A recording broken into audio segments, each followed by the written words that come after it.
오늘 함께 은혜 받을 말씀은 신약 누가복음에서 봅니다.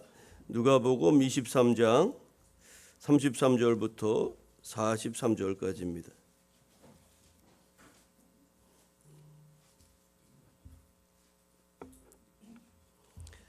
누가복음 23장 33절부터 43절입니다. 제가 말씀 봉독하겠습니다. 해골이라는 곳에 이르러 거기서 예수를 십자가에 못 박고 두 행악자도 그렇게 하니 하나는 우편에 하나는 좌편에 있더라. 이에 예수께서 이르시되 아버지 저들을 사하여 주옵소서 자기들이 하는 것을 알지 못함이니이다 하시더라. 그들이 그의 옷을 나눠 제비 뽑을새 백성은 서서 구경하는데 관리들은 비웃어 이르되 저가 남을 구원하였으니 만일 하나님이 택하신 자 그리스도이면 자신도 구원할지어다 하고 군인들도 희롱하면서 나와 신포도주를 주며 이르되 네가 만일 유대인의 왕이면 네가 너를 구원하라 하더라. 그의 위에 이는 유대인의 왕이라 쓴 패가 있더라. 달린 행악자 중 하나는 비방하여 이르되 네가 그리스도가 아니냐 너와 우리를 구원하라 하되 하나는 그 사람을 꾸짖어 이르되 네가 동일한 정죄를 받고서도 하나님을 두려워하지 아니하느냐 우리는 우리가 행한 일에 상당한 부응을 받는 것이니 이에 당연하거니와 이 사람이 행한 것은 옳지 않은 것이 없느니라 하고 이르되 예수여 당신의 나라에 임하실 때에 나를 기억하소서 하니 예수께서 이르시되 내가 진실로 진실로 네게 이르노니 오늘 네가 나와 함께 낙원에 있으리라 하시니라. 아멘. 오늘 우리가 읽은 말씀 누가복음 23장 33절 이하의 말씀을 중심으로 진짜 왕을 만나려면 이라는 제목으로 함께 은혜를 나누고자 합니다. 우리 말씀의 제목을 같이 해볼까요? 시작. 진짜 왕을 만나려면 진짜 왕을 우리가 만나야 되는데 오늘 이 말씀을 통해서 여러분 우리의 진짜 왕 만나는 우리 모두 되기를 바랍니다. 2025년 11월 참으로 우리가 의미 있는 시간을 한 달 동안 보냈습니다. 11월 1일부터 지난주 금요일까지 21일 동안 매일 밤 1만 6천여 교회 또 50여만 명의 국내 성도들이 교회별로 모여서 거룩한 주님의 이름을 찬양하고 또 함께 이 땅에 하나님 나라 이루어지기 위해서 기도하였기 때문입니다. 그런데 이 엄청난 일이 다른 곳도 아닌 우리 아시아 작고 작은 분단국가 대한민국에서 일어난 거죠. 하나님께서 기도하는 대한민국의 교회와 성도들을 통해서 우리 가정과 또 교회와 민족과 세계 열방을 새롭게 하신 줄 믿습니다. 또 앞으로 기도하는 사람들 통해서 하나님의 역사를 지속적으로 이루어 가실 줄 믿습니다.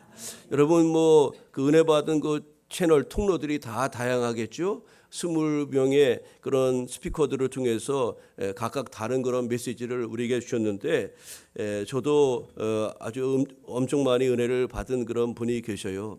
그러면서 마지막에 간증할 때 또 마지막에 총정리하면서 큰 도전을 받은 게 김재의 그 한 목사님 그 간증이 저의 마음을 큰 충격을 주었어요. 한 분이 혼자 기도하는 거 여러분 보셨죠? 한 분이 그렇게 기도하는 겁니다. 그 시골 교회에서 그가 개척한 지 5년 됐을 때 하나님이 아주 전도에 미쳤다는 거죠. 주와 복음을 위해서 헌신하며 살았더니 하나님이 교회 부흥하달라 그랬더니 그렇게 하지 않고 교회를 통째로 씌워서 시골 교회 한 80여 명 모이는 교회를 통째로 그곳에 부임하게 하셨고 그 시골에서 이제 목회하면서 8시만 되면 그때 다 시골 사람들 자서 교회에 기도하러 나오는 사람도 없고 그런데 혼자 나와서 교회를 지키며 기도했던 그런 것을 들었잖아요. 전도 총동원주일 초청주일하는데 60명을 교인들이 그 작정해서 대상자를 정하여 올렸고 그 목사님이 그 명단을 부르며 기도했을 때 30명이 초청주일에 왔다고 간증하지 않았습니까? 그리고 그 다음 주에 7명의 성도가 등록하고 그런 엄청난 일이 있었다면서 이야기하면서 마지막에 한 말씀이 내년에는 우리 교인들 나 혼자 했지만 올해는 혼자 했지만 내년에 우리 교인들 다 같이 우리 함께 모여서 기도하면 어떤 하나님의 기적이 우리에게 일어날까 그런 간증을 해서 우리에게 큰 도전을 주었습니다. 여러분 한 사람이 기도해도 그렇게 큰 역사가 일어나는 겁니다.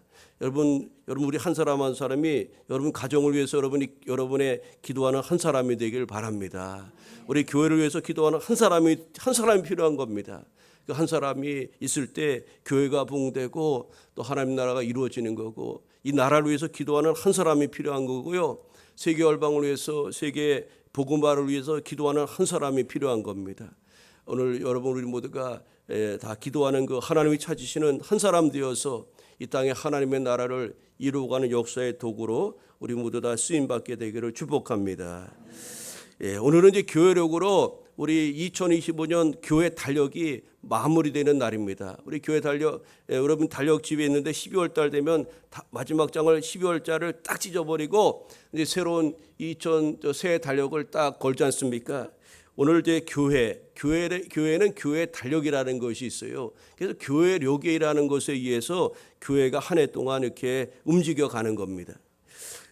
우리가 성령 강림절 마지막 주일이고요. 또 이제 왕국주일이라고 하는데, 왕국주일은 우리 개신교에서 잘 이렇게 지키지 않는 그런 절개, 생소한 그런 용어들인데, 우리 이제 캐톨릭이나 그런 데서는 이제 뭐 잘 지키는 데도 있는데, 이 왕국주일이라 하는 이야기는 왕이신 예수 그리스도를 맞이할 준비하는 주일이다. 이제 그런 이야기입니다. 이제 다음 주부터 우리가 대림절입니다.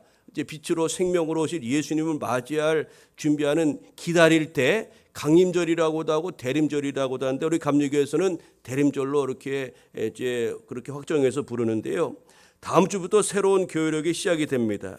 달력은 1월 달부터 시작되지만 교회력은 이제 대림절부터 시작하는데, 바로 다음 주가 대림절 첫 번째 주간이 되는 것입니다.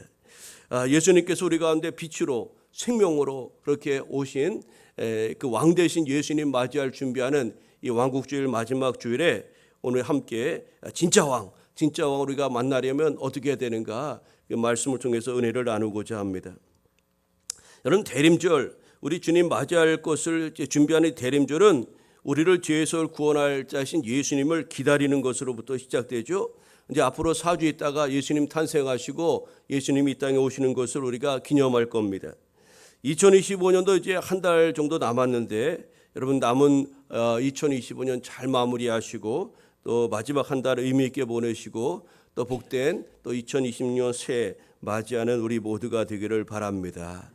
우리 한 주 만에 만났는데 얼마나 반갑습니까? 그죠? 그러니까 우리 옆에 분 우리가 서로 기쁜 마음으로 축복하면서 평화 인사 나누고 우리 말씀 이어가겠습니다. 아주 사도 바울이 우리에게 준 그런 좋은 인사법이죠. 주님의 은혜와 평강이 함께하길 빕니다. 시작. 주님의 은혜와 평강이 함께하길 빕니다. 이 주님의 은혜와 평강, 이것이 얼마나 큰 복인지 여러분 아시죠? 이것을 우리에게 복을 빌어주는 자가 되어야 됩니다.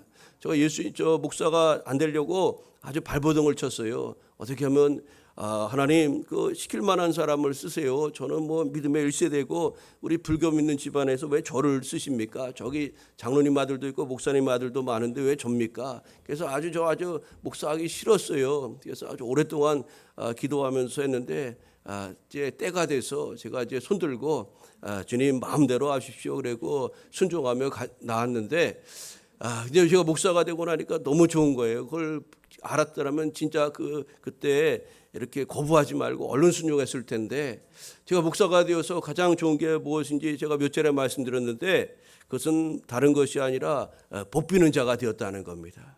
누군가를 위해서 복을 빌어주는 거, 이거 여러분 얼마나 큰 축복인지 모릅니다. 우리 성도는 다른 사람의 복을 빌어주는 자입니다.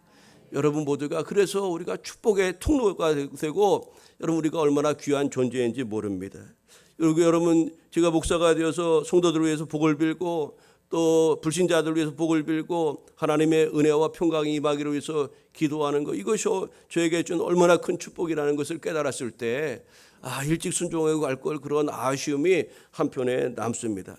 지금도 저처럼 고민하는 분이 계시다면 미루지 마시고 얼른 순종하셔서 복 비는 자 되시기를 바랍니다. 오늘 우리가 읽은 말씀은요, 이 고난 주간이나 부활절에 주로 다루는 말씀이에요. 근데 한 해 마무리되는 이 시점에 이 본문 말씀이 어울리지 않는 말씀 같지 않습니까? 우리가 부활절이나 고난주간에 많이 들었던 말씀 아닙니까? 가상칠언, 예수님의 십자가상에서 7마디 말씀, 그것 이야기인데, 여러분 이것을 오늘 연말에 이제 교회에게 마지막 주간인 왕국주일에 이 말씀을 다룬다는 게 좀 생경할지도 모르겠어요. 근데 예수님께서 오늘 이제 골고다 언덕에서 행악자, 2명의 행악자, 다시 말해 강도입니다. 아주 못된 사람이어서 가장 그 당시에 최고의 그런 사형 도구인 십자가형에 처해져서 그렇게 이제 골고다 언덕에 그렇게 이제 예수님과 함께 좌우편에 달리게 된 겁니다.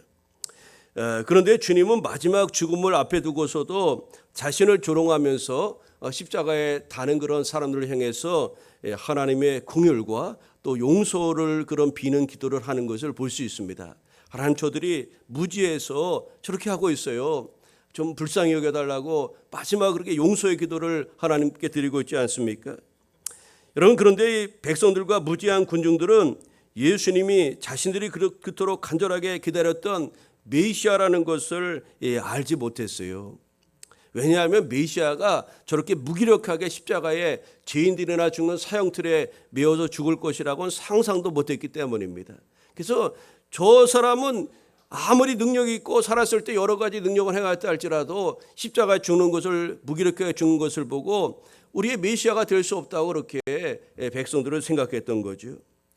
또 십자가형을 집행하던 로마 군인들은 예수님을 조롱하면서 이렇게 그 명패를 십자가 그 머리 위에다 달아줬어요.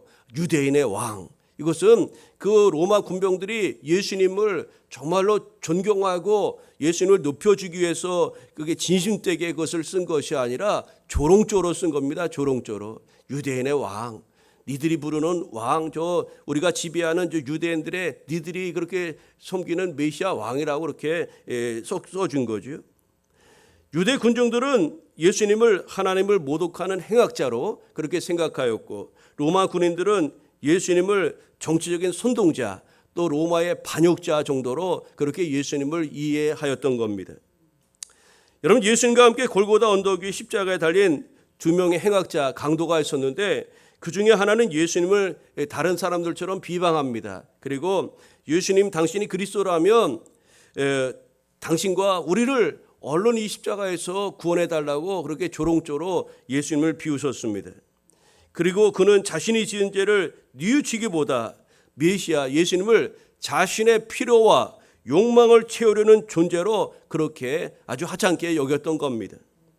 그런데 반대편에 있던 또 다른 행악자는 자신의 지은 죄의 무거움을 인정하면서 예수님은 죄가 전혀 없다고 그렇게 고백합니다. 41절을 보실까요? 우리는 우리가 행한 일에 상당한 보험을 받는 것이니 이에 당연하거니와 이 사람이 행한 것은 옳지 않은 것이 없느니라. 그렇게 고백하죠. 그러면서 그는 이에 대해서 예수님께서 하나님 나라의 통치자가 되신다는 것을 믿습니다. 믿음의 고백을 드렸을 뿐만 아니라 자신의 죄를 사해 줄 참 메시아가 바로 내 옆에 계신 예수님이라는 것을 고백합니다. 그의 고백을 42절은 이렇게 소개하고 있어요. 이르되 예수여 당신의 나라에 임하실 때에 나를 기억하소서. 하나님 나라 이루어질 때, 임하실 때 나를 기억해달라고, 나라의 죄를 용서해달라고, 나의 모든 허물과 죄를 사해달라고 이렇게 주님께 의탁하고 있는 겁니다. 여러분, 예수님 십자가 주변에는 수많은 사람도 있었지 않았습니까? 백성들, 오늘 본문에 보니까 관리들, 군인들, 또 여러 가지 행악자, 그의 많은 무리들이 있었음에도 불구하고 그 수많은 사람들 중에서 죄사함의 능력과 이 세상의 통치권을 가진 분이 예수님이라는 것을 믿은 사람은 바로 이 예수님 우편에 달린 행악자 이 한 사람뿐이었다는 겁니다.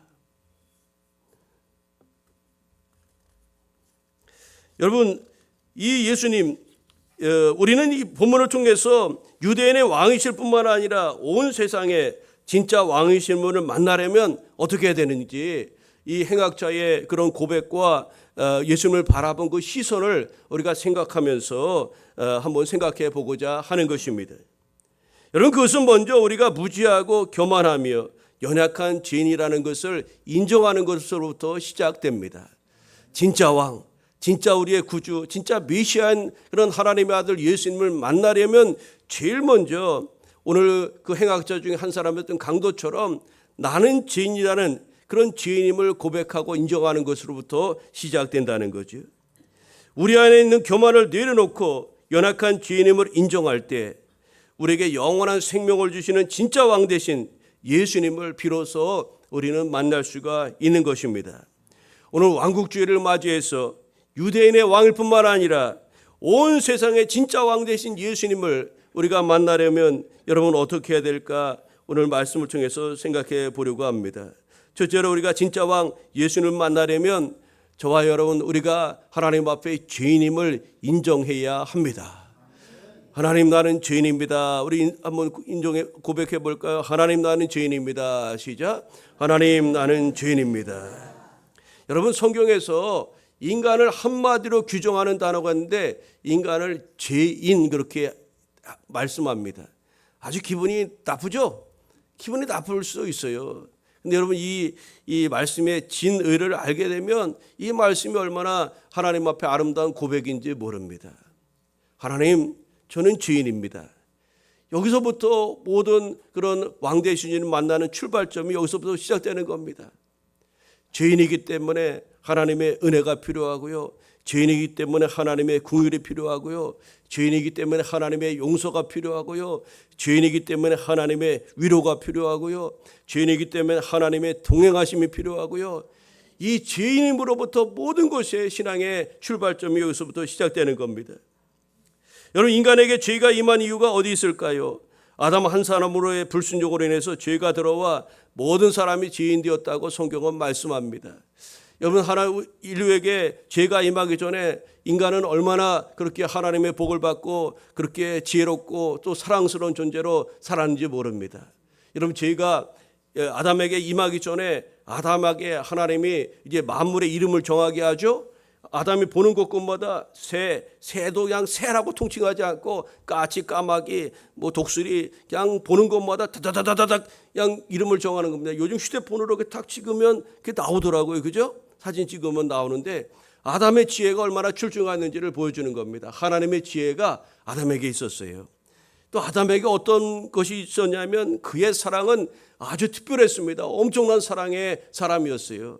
그리고 자신에게 배필을 준 그 아내 하와를 향해서 뭐라고 이야기하죠? 내 뼈 중에 뼈요, 내 살 중에 살이로다. 이런 엄청난 사랑의 고백을 하였던 겁니다. 죄가 임하기 전에 그랬다는 거예요. 임하기 전에. 여러분, 지금 아내를 보고 그렇게 표현하는 분 계십니까? 내 뼈 중에 뼈요, 내 살 중에 살이로다. 이렇게 엄청난 사랑의 고백을 하시는 분 계십니까? 저 윈수 여러분, 그런 표현 많이 쓰지 않습니까? 나이 들면 나이 들수록. 여러분, 그런데 죄가 임하기 전에는 그렇게 했다는 거예요. 얼마나 사랑 고백을 아름답게 했는지 모르다는 겁니다. 근데 그 죄로 인해서 우리의 마음이 황폐해지고 완악해져서 하나님의 성품을 잃어버리게 된 겁니다. 로마서 5장 12절에 이렇게 말씀합니다. 그러므로 한 사람으로 말미암아 죄가 세상에 들어오고 죄로 말미암아 사망이 들어왔나니 이와 같이 모든 사람이 죄를 지었으므로 사망이 모든 사람에게 이르렀느니라. 여러분, 우리 유교, 우리 한국은 이제 유교 국가 아닙니까? 유교에서는 그 맹자, 뭐 순자, 공자 이런 분들이 인간의 이제 그 본성에 대해서 세 가지로 이야기하잖아요. 성선설, 성악설, 성무선악설이라고 그렇게 이야기합니다. 사람은 선하다, 선천적으로 선하다는 겁니다. 근데 이제 환경이나 여러 가지 상황에 따라서 그 악해지는 것이다. 이렇게 성선설을 주장하는 사람이 있고, 또 성악설, 순자 같은 사람은 성악설을 주장하잖아요. 인간은 태어날 때부터 악하다는 거예요. 이 아기 때도, 아기 여러분 잠잘 때만 여러분 예쁘지, 여러분 아이 때가 여러분 애들이 얼마나 부모님을 힘들게 합니까? 여러분 갓난아기가 엄마 젖을 꽉 물어서 얼마나 아픕니까? 뭐 그렇기도 하고 얼마나 말을 안 듣습니까? 여러분, 사람이 선하다고 말하는데 애기들이 무슨 죄가 있냐, 선하다고 이야기하는데 한번 가만히 보십시오. 얼마나 아주 나쁜지 몰라요. 자세히 보면은. 성무선악설도 주장해요. 성무선악설. 사람은 악하지도 않고 선하지도 않다는 거예요. 환경과 또 상황에 따라서 달라지는 것이 처음에 날 때는 아주 무지라는 거예요. 아주 아무것도 이렇지도 저렇지도 않다는 거예요. 그게 이제 유교에서 주장하는 그런 인간에 대한 본성 이해 이제 세 가지 방법인데, 우리 기독교는 인간을 뭐라고 이야기하냐면 죄인이라고 그렇게 말씀하는 겁니다. 하나님을 떠남으로 우리 모든 인류가 죄인이 되었다는 것이요. 성경 말씀 중에서 우리가 얼마나 타락한 죄인인가를 알고 또 우리가 깨닫고 그것을 인정해야 된다는 겁니다. 여러분, 하나님께서 노아 시대에 죄악이 관영했다 그랬잖아요. 세상이 죄악으로 관영했고, 또 그러면서 그때 하신 말씀이 이 말씀입니다. 여호와께서 사람의 죄악이 세상에 가득함과 그의 마음으로 생각하는 모든 계획이 항상 악할 뿐임을 보시고, 우리 인간의 실상이 이렇다는 겁니다. 아주 죄악이 관영하고요, 생각하는 것이 항상 악하다는 거예요. 항상 악하다. 창세기 8장 21절에 이렇게 말씀합니다. 이렇게 말씀합니다. 사람의 마음이 계획하는 바가 어려서부터 악함이라. 어려서부터 악함이라. 여러분, 이렇게 인간의 이 악함이 있다는 거죠. 사도행전 17장 26절에 이렇게 말씀합니다. 인류의 모든 족속을 한 혈통으로 만드사 온 땅에 살게 하시고 그들의 연대를 정하시고 거주의 경계를 한정하셨다고 말씀합니다. 우리 인류의 모든 족속을 한 혈통으로 만드셨다고 했어요. 인류는 한 혈통으로 만들어졌는데 아담의 타락과 죄로 인해서 모든 사람이 죄인의 자리에 서게 되었다는 거죠. 인간은 그래서 태어나는 순간부터 죄인으로 그렇게 태어나는 겁니다. 이것을 우리가 여러분 이해하기 쉽게 제가 말씀을 드리겠어요. 저는 태어나서 파평윤 씨로 태어났어요. 태어나 보니까 파평윤 씨가 됐어요. 저는 윤 씨가 되기 싫었어요. 원래 김 씨나 최 씨나 박 씨나 그런 거 되고 싶었는데 태어나 보니까 파평윤 씨더라고요. 왜 파평윤 씨가 됐습니까? 우리 아버지 때문에 그래요. 우리 아버지가 파평윤 씨라서 저는 그냥 제가 원하지도 않는데 파평윤 씨가 된 겁니다. 우리 아버지는 왜 파평윤 씨가 됐어요? 우리 할아버지 때문에 그래요. 우리 증조 할아버지, 고조 할아버지 그런 분들이 파평윤 씨 가지고 그렇게 태어났기 때문에 그렇게 그게 자연적으로 계승되고 이어진 거고, 우리 애들도 좀 다른 손 갖고 싶었는지 모르겠는데 저 때문에 그냥 파평윤 씨가 되고 만 겁니다. 여러분 이거 무슨 말씀 드리려고 하느냐면은 우리 인간은 태어나는 순간부터 죄인으로 이 땅에 이렇게 존재하게 되었다는 겁니다. 그 이유는 아담 이래로 모든 사람이 인류가 죄 아래 있기 때문에 그렇다는 거죠. 여러분, 죄인에게서 떨어지는 것은 죄밖에 없는 거예요. 여러분, 썩은 물에서 계속해서 떨어지는 건 썩은 물밖에 뭐 더 나오겠습니까?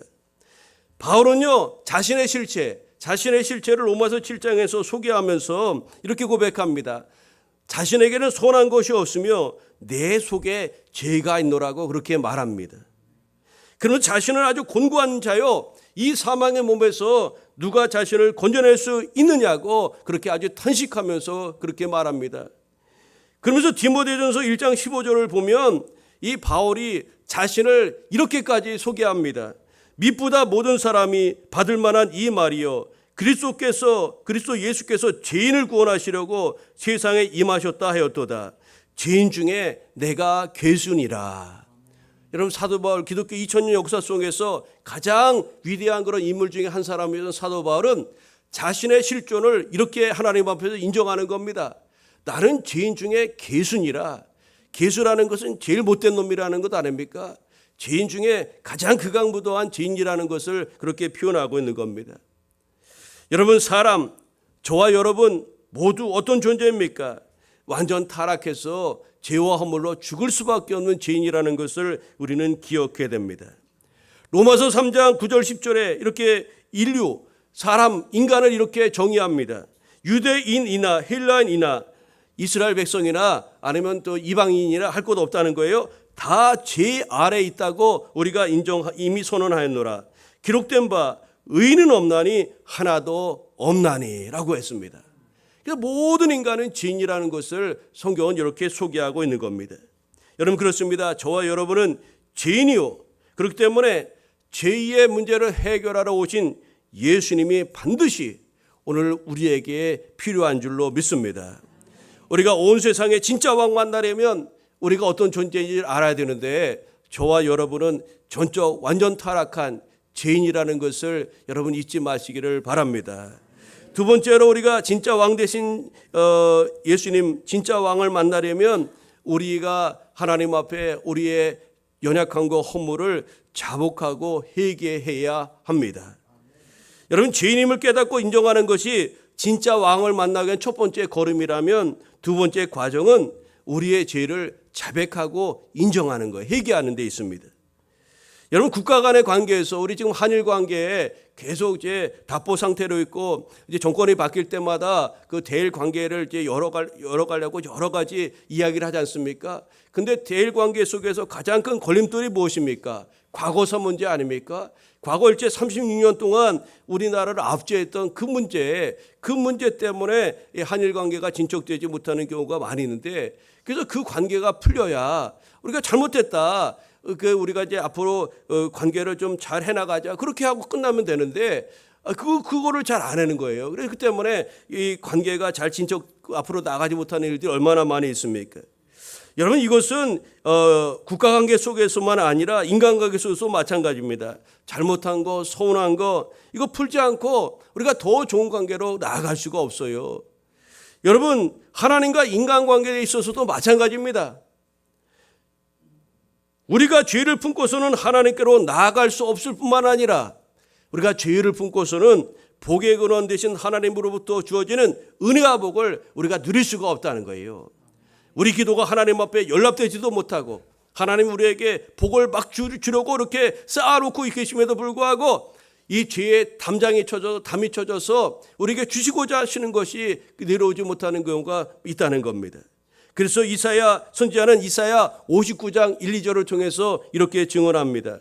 여호와의 손이 짧아 구원하지 못하심도 아니요 귀가 둔하여 듣지 못하심도 아니라 오직 너희 죄악이 너희와 너희 하나님 사이를 갈라 놓았고 너희 죄가 그의 얼굴을 가리어서 너희에게서 듣지 않으시게 함이니라고 했습니다.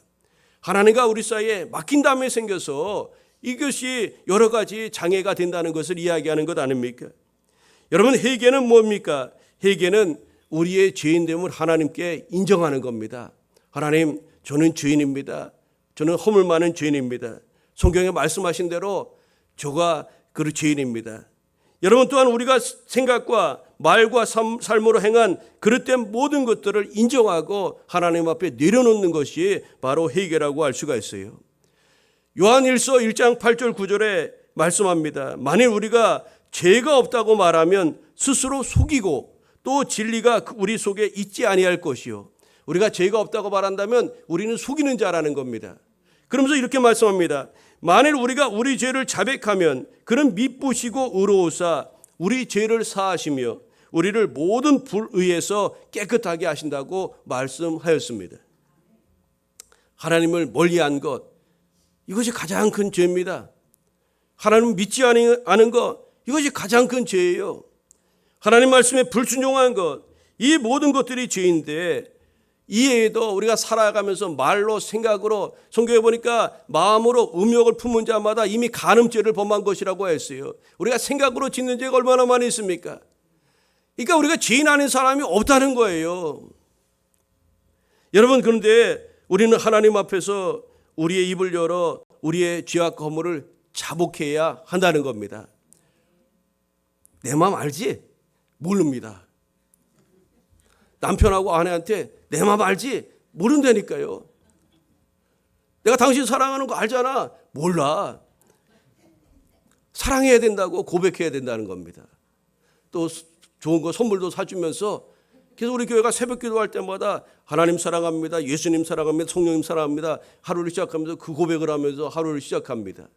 여러분 하나님을 향한 사랑 고백을 이제 연습하면서 그것을 우리 집에 가서 가족들에게 남편 아내에게 하고 자녀들에게 행하고 우리 삶의 자리에서 그것을 실천해 보라고 우리가 연습하는 거예요. 여러분 그렇습니다. 우리 입을 열어서 자복해야 된다는 겁니다. 누가복음 18장에 보면은 이 바리새인과 세리에 대한 이야기가 나오는데 우리가 그 말씀을 통해서 우리가 한번 회개하고 자복하는 것이 얼마나 중요한지를 다시 한번 생각해 봐야 되는데요. 누가복음 18장 9절에 이렇게 말씀합니다. 또 자기를 의롭다고 믿고 다른 사람을 멸시하는 자들에게 이 비유로 말씀하시되, 자기 의롭다는 거예요. 자기 다른 사람보다 더 거룩하고 더 의롭다고 생각하는 사람이 있죠? 우리 중에도 있죠. 여러분 중에서도 나 그래도 이만하면 됐지 않냐? 나 다른 사람 뭐 철수 아빠, 개똥이 아빠보다 더 낫지 않냐? 이렇게 말하는 생각하는 사람이 있을 텐데, 자신을 스스로 의롭다고 믿는 사람들, 그러면서 다른 사람을 이렇게 멸시하는 이들에게 우리 주님이 비유로 말씀하신 겁니다. 그 인물을 두 부류의 사람을 뽑았는데 바리새인과 세리를 뽑았습니다. 먼저 바리새인이 이렇게 기도합니다. 서서 따로 기도해서 이르되, 아주 서서 따로 기도했다는 겁니다. 나 봐라. 따로 이제 구별되게 아주 폼내면서 사람들에게 주목받기 위해서 따로 서서 기도했다는 거죠. 하나님이여, 나는 다른 사람들 곧 토색, 불의, 간음을 하는 자들과 같지 아니하고 이 세리와도 같지 아니함을 감사합니다. 나는 일해에 2번씩 금식하고 또 소득의 11조를 드리며 하나님을 잘 섬겼습니다. 이런 저의 기도를 들어주셔야죠. 이렇게 하나님 앞에 이렇게 나아갔다는 겁니다. 근데 세리는 어떻게 하나님 앞에 기도했다고 성경은 증언합니까? 세리는 이렇게 말합니다. 성경 말씀입니다. 세리는 멀리 서서 감히 눈을 들어 하늘을 쳐다보지도 못하고 다만 가슴을 치며 이르되, 하나님이여 불쌍히 여기소서.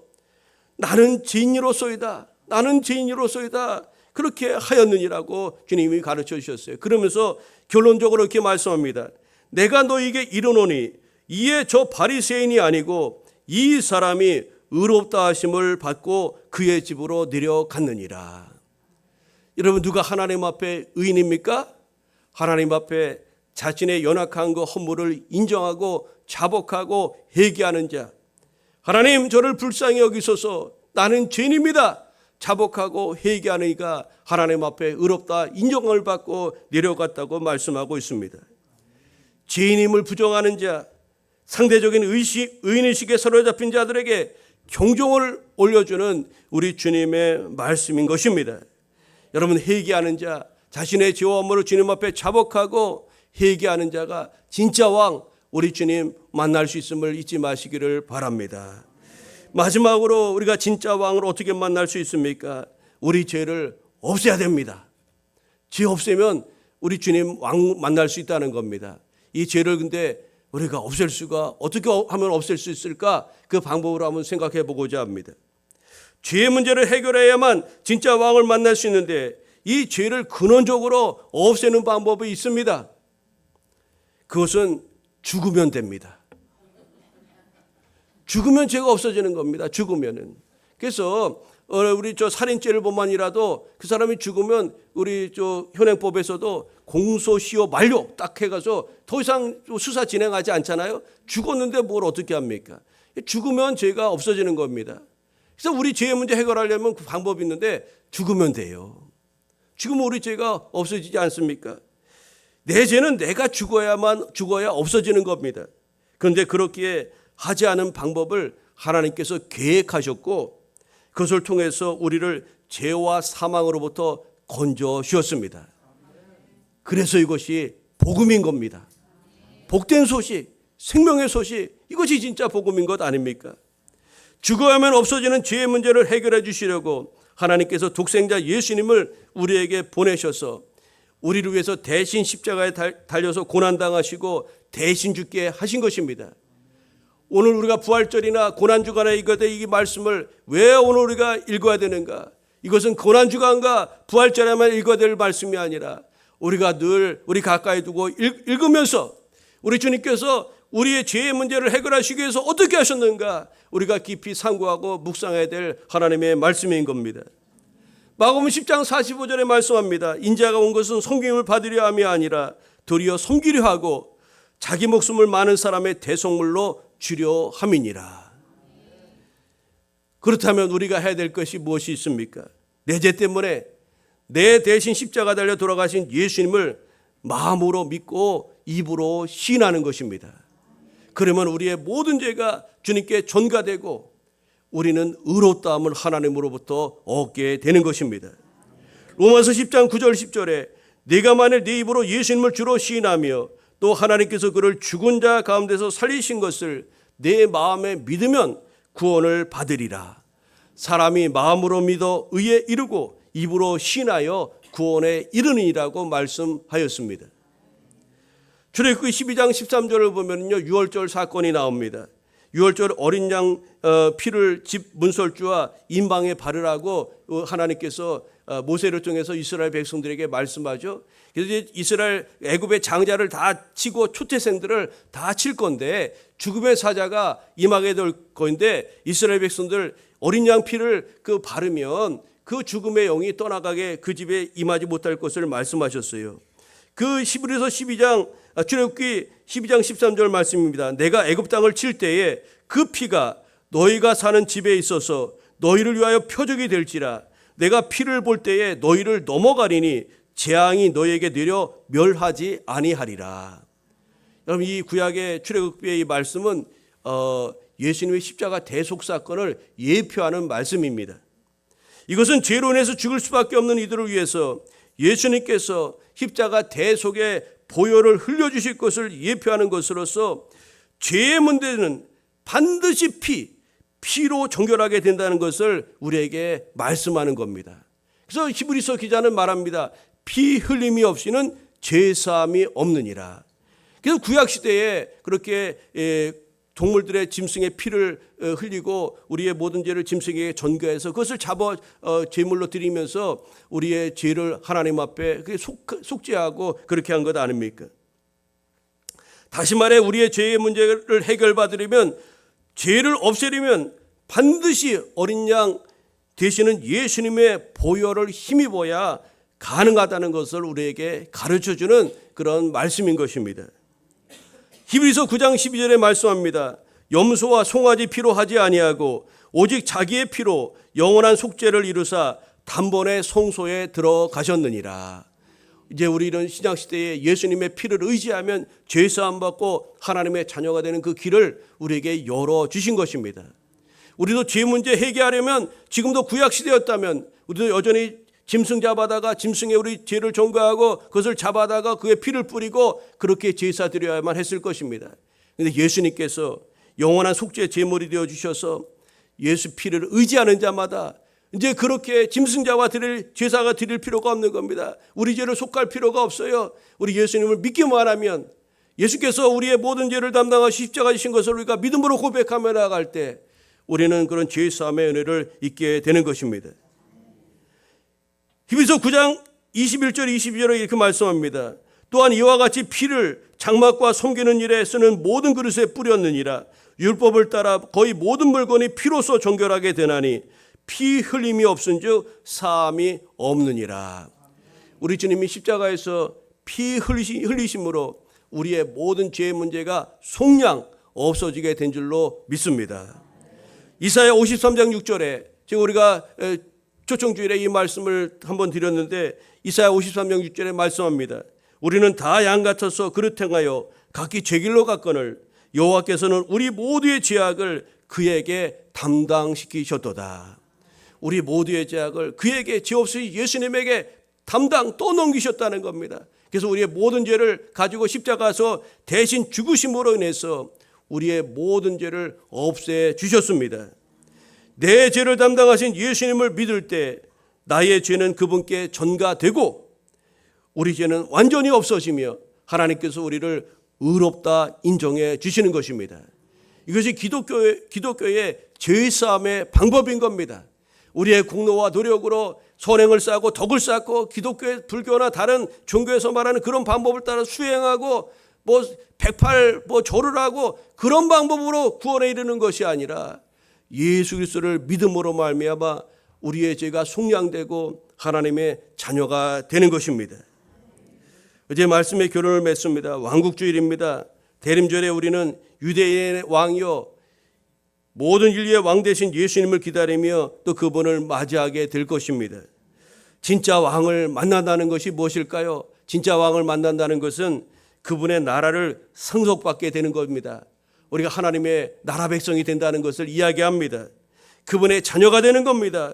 구원을 받게 되는 겁니다. 우리가 영생을 얻게 된다는 말씀입니다. 진짜 왕 대신 주님 만나려면 우리에게 준비가 필요합니다. 그 방법은 세상 방법과 다릅니다.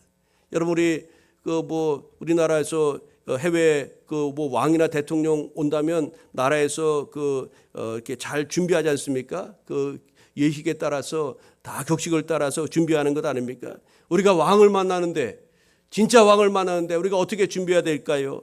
우리는 세상적인 방법을 따라 그렇게 행하는 것이 아니라 성전인 우리의 마음을 새롭게 하는 겁니다.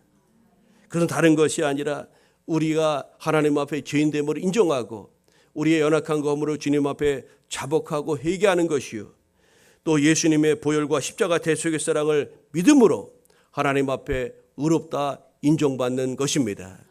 오늘 2025년을 한 해를 우리가 달려왔습니다.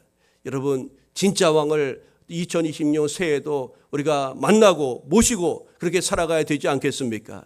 그러려면 오늘 진짜 왕을 어떻게 만나야 되는지 주신 오늘 말씀을 우리 마음에 새기고 2026년 새 교회력을 시작으로 하는 새로운 교회력에 따른 우리의 신앙생활을 그렇게 왕 대신 주님 모시고 살아가는 그런 복된 성도 여러분, 우리 모두가 되기를 바랍니다. 기도하겠습니다. 사랑의 하나님, 감사합니다. 2025년 한 해 동안 여기까지 인도하신 하나님께 감사드립니다. 우리를 주님의 자녀로 삼아주신 것을 감사합니다. 아버지, 우리가 진짜 왕 대신 예수님 다시 만나고 그 왕 대신 주님 마음에 모시고 2026년을 시작하고자 준비합니다. 아버지, 우리의 죄인됨을 분명히 깨닫게 하여 주옵시고, 또 우리의 죄와함으로 주님 앞에 자복하고 회개하며 나아가게 하시고, 또 아버지 주님께서 보혈로 십자가로 우리의 모든 것을 대속하신 그 사랑을 우리 믿음으로 받아들이며 나의 주님, 나의 하나님이심을 인정하고 고백하는 우리 모두가 되게 하여 주셔서 왕 대신 하나님을 진짜 만나고 모시고 살아가는 이 시대 하나님의 사람들 되게 하여 주옵소서. 감사드리오며 예수님의 이름으로 기도합니다. 아멘.